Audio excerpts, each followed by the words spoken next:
Serious कब होते हैं? जब परीक्षा आता है, जब सर पे एग्जाम आता है, तब हम लोग जाके कहीं सीरियस होते हैं। स्टार्टिंग में भला कौन सीरियस हुआ है? स्टार्टिंग में रेयर कोई बंदा जिसको पढ़ाई लिखाई से खास किसी को लेना देना नहीं होता है, वही जाके स्टार्टिंग में सीरियस हो जाता है।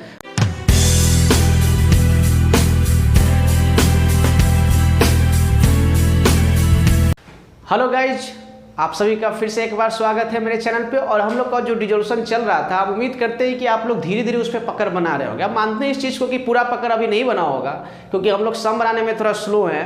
क्योंकि जब हम लोग सीरियस कब होते हैं? जब परीक्षा आता है, जब सर पे एग्जाम आता है, तब हम लोग जाके कहीं सीरियस होते हैं। स्टार्टिंग में भला कौन सीरियस हुआ है? स्टार्टिंग में रेयर कोई बंदा जिसको पढ़ाई लिखाई से खास किसी को लेना देना नहीं होता है, वही जाके स्टार्टिंग में सीरियस हो जाता है।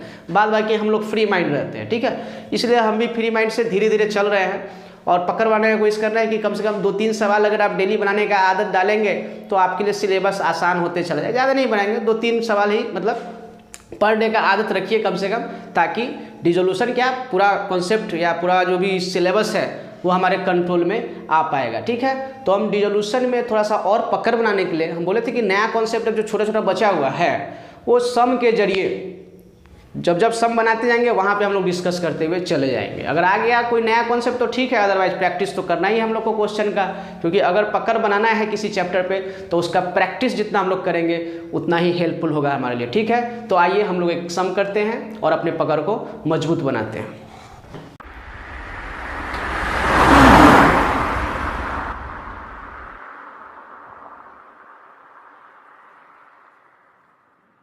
तो मेरे सामने जो सम है वही टीएस अग्रवाल 2021 का एडिशन। क्वेश्चन आपके स्लाइड पे होगा और स्क्रीनशॉट जरूर ले लीजिएगा, क्योंकि क्वेश्चन भी थोड़ा बड़ा है और मेरा बोर्ड ठीक उल्टा छोटा है, ठीक है। चलिए एग्जाम्पल 16 हम पढ़ने जा रहे हैं।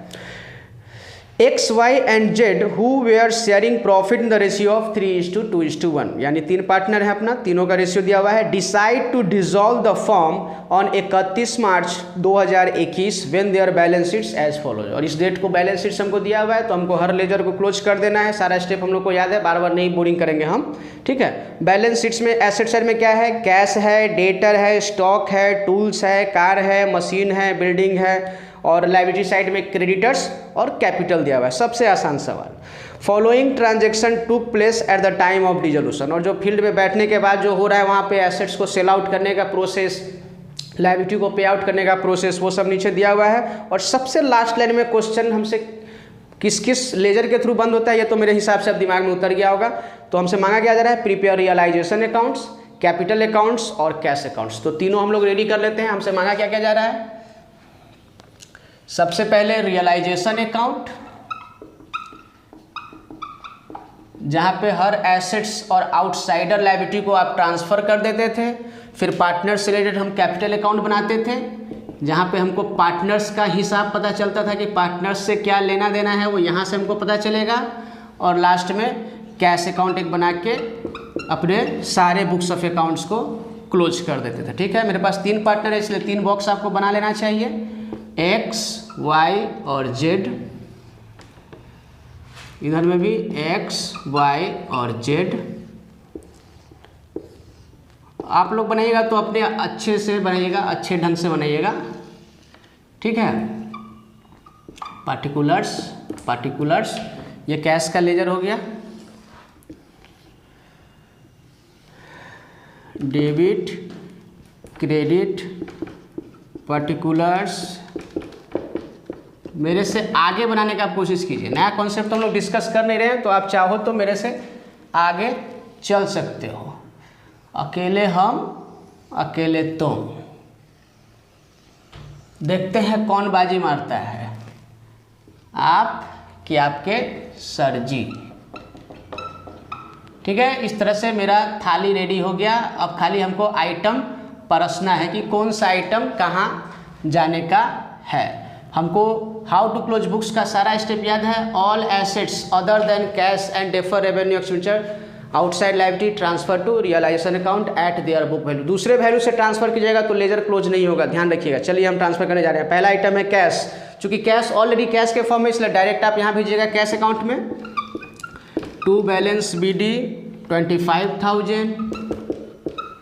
अगला आइटम है डेटर्स, स्टॉक, टूल्स, सबको भेज दिए। Relation account debit to debtors कितने का है? 62,000।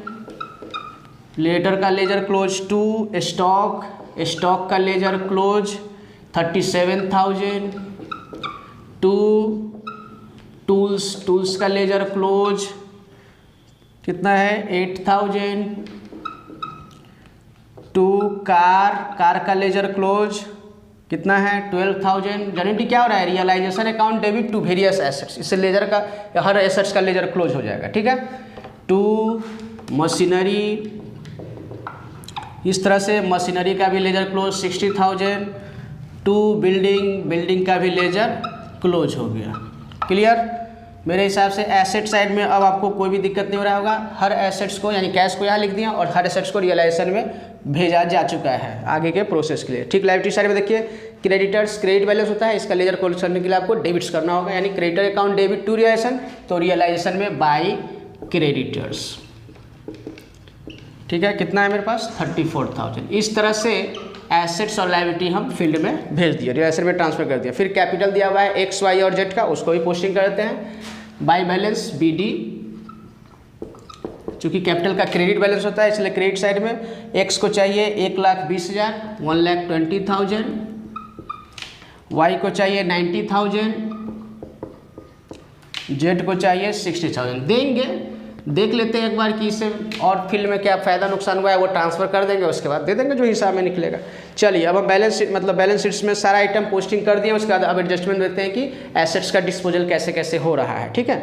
लिखा हुआ है following transaction to place at the time of dissolution, asset realised are, यानी एसेट्स को बेच के पैसा आ रहा है, उसका एंट्री क्या हम लोग सीखे थे, cash account debit to realisation. तो रियलाइजेशन आप लिखिएगा बाई कैश, और नरेशन में हम लिखने जा रहे हैं कि किस एसेट से कितना कितना रुपया आ रहा है, कितने का था छोड़ दीजिए, कितना कितना पैसा आ रहा है, कितना कलेक्शन कर रहे हैं, अब उसको हमको दिमाग में रखना चाहिए, क्योंकि लास्ट में खुद पता चल जाएगा कि सारे एसेट्स को बेचने से लायबिलिटी को चुकाने के बाद हम फील्ड में गेन में है या लॉस में। इसका नाम रिकवरी अकाउंट भी है एक तरह से, ठीक है। चलिए टूल से आ रहा है 5,000 रुपया, टूल्स 5,000। उसके बाद मेरे पास मशीनरी से आ रहा है 82,000, ठीक है। उसके बाद आ रहा है मेरे पास बिल्डिंग से 84,000,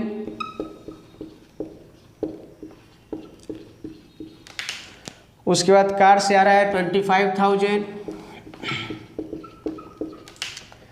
उसके बाद है गुडविल। देखिए गौर से देखिए, गुडविल मेरे पास बैलेंस शीट्स में नहीं है, ये भी एक एसेट्स है, इंटेंजिबल एसेट्स है, ऐसे डिटेल में सीखेंगे गुडविल के बारे में हम लोग, लेकिन फिलहाल क्या समझ में आया कि सर ये अनरिकॉर्डेड एसेट्स है, बैलेंस शीट्स में पहले से नहीं था, लेकिन अब जब डिसोल्यूशन का प्रोसेस स्टार्ट हुआ है तो ये अनरिकॉर्डेड एसेट्स को हमको रिकॉर्ड नहीं करना है, डायरेक्ट आप देखिए कि पैसा रियलाइज कराना है, बस इतना आपको ध्यान में रखना चाहिए। पैसा आ रहा है तो चुपचाप रिकॉर्ड करिए। गुडविल, इसको अनरिकॉर्डेड एसेट बोलते हैं, 60,000। डेटर्स, ये सबसे पैसा जो रियलाइज हुआ है वो हम लिख रहे हैं 59,000। क्लियर है। और मेरे पास एसेट्स के बारे में इतना ही डिटेल दिया हुआ है। तो जनरेटली क्या किए हैं, cash account debit to realisation, तो हमको कैश को भी डेबिट करना चाहिए टू रियलाइजेशन बोल के, क्योंकि एसेट्स बेचे हैं तो पैसा तो आएगा ना, पैसा तो बढ़ेगा। ब्रैकेट में लिख दीजिएगा एसेट्स रियलाइज्ड। क्लियर है। आइए देखते हैं टोटल कितना पैसा आया है। हम भी अपना कैलकुलेटर कर लेते हैं, आप लोग अपना करिए। 5,000 plus 82,000, 5,000 plus 82,000 plus 84,000 plus 25,000 plus 60,000 plus 59,000। तो मेरे हाथ में जो कैलकुलेटर है वो बोल रहा है कि टोटल कलेक्शन हुआ है 3,15,000। आपके यहाँ आप खुद से करिएगा, आपको मोबाइल यूज नहीं करना है या कैलकुलेटर यूज नहीं करना है, आपको अपना कैलकुलेशन फास्ट करना है। क्लियर। चलिए हाँ, फिर हम क्वेश्चन के अगले स्टेप, दोनों डबल एंट्री हो गया। कैश अकाउंट डेबिट यानी कैश को बढ़ा दिए, टू रियलाइजेशन में बाई कैश लिख दिए, दोनों जगह मेरा डबल एंट्री हो गया है। आगे देखिए क्या लिखा हुआ है, creditor accept stock in settlement of their dues. Last class में हम लोग डिस्कस किए थे कि अगर फील्ड में बैठे हुए क्रेडिटर आया, स्टॉक उठा के ले जा रहा है, तो देखना है डिफरेंस में पैसा आया जा रहा है तो ही एंट्री करना है, ऐसे कट जाएगा एंट्री। क्योंकि अगर एसेट्स बेचते थे तो cash account debit to realisation, liability को चुकाते थे तो रियलाइजेशन टू कैश, कट जाता था। डिफरेंस कुछ आ जा रहा है नहीं तो उसको एंट्री करने का हमको जरूरत नहीं है, नो एंट्री। यानी क्रेडिटर्स जो था वो स्टॉक उठा के ले गया, उसका एंट्री करने का हमको ज़रूरत नहीं है।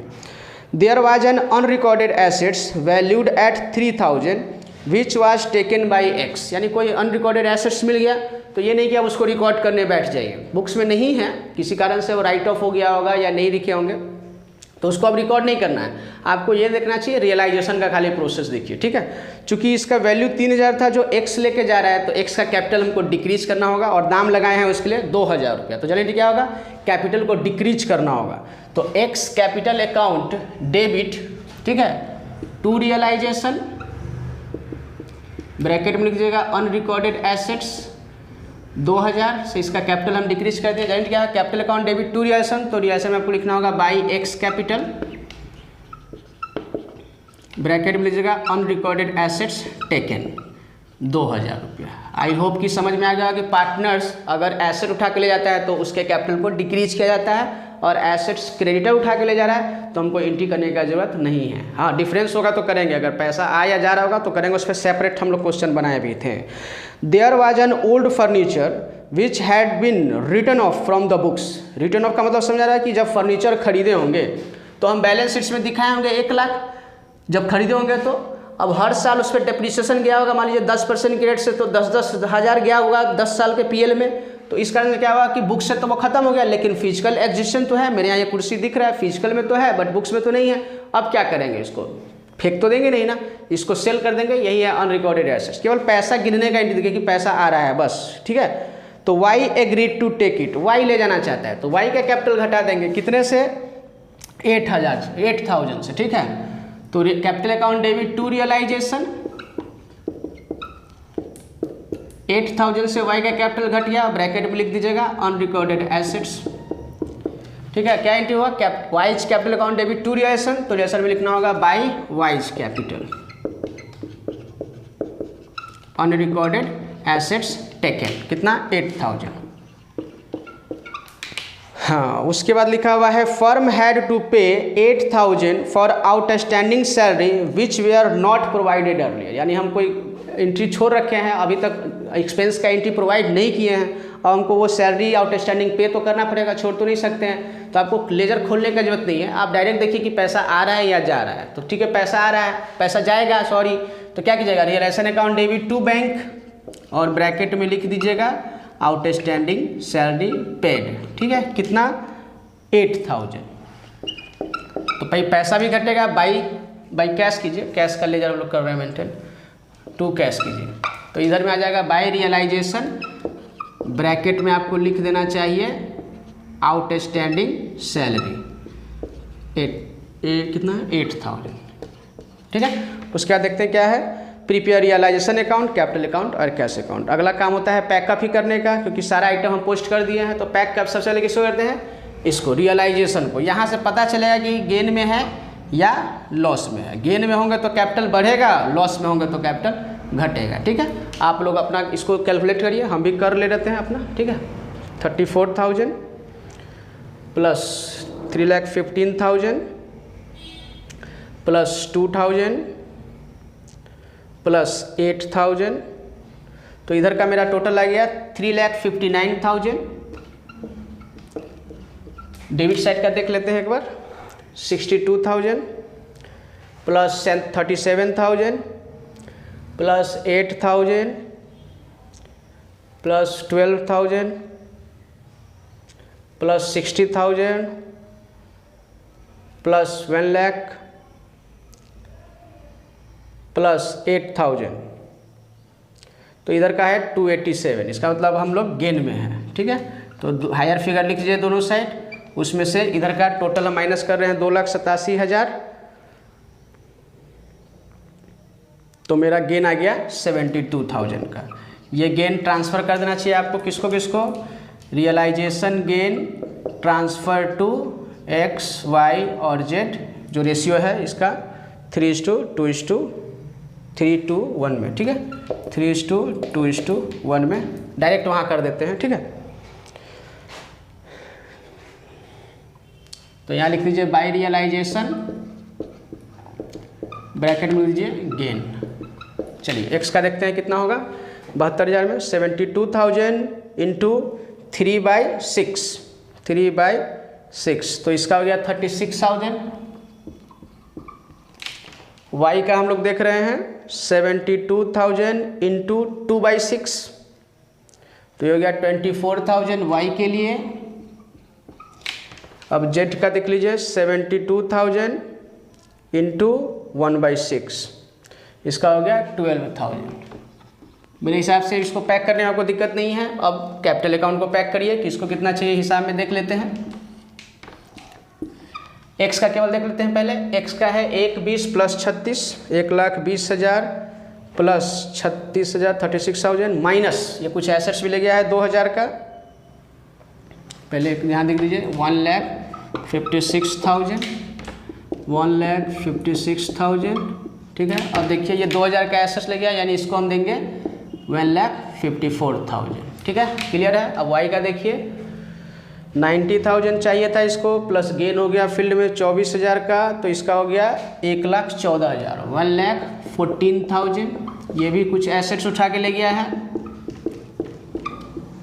8,000 का, तो माइनस कर दीजिए 8,000, तो इसको 1,06,000 चाहिए, 1,06,000। फिर जेट का देख लीजिए 72,000, ये कुछ एसेट उसेट नहीं ले गया है, तो इसको पूरा पैसा दिया जाएगा 72,000।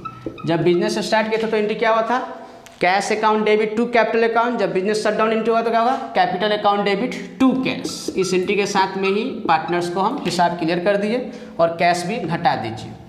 By x capital final payment bracket में लिख दीजिएगा, फाइनल पेमेंट कितना चाहिए 1,54,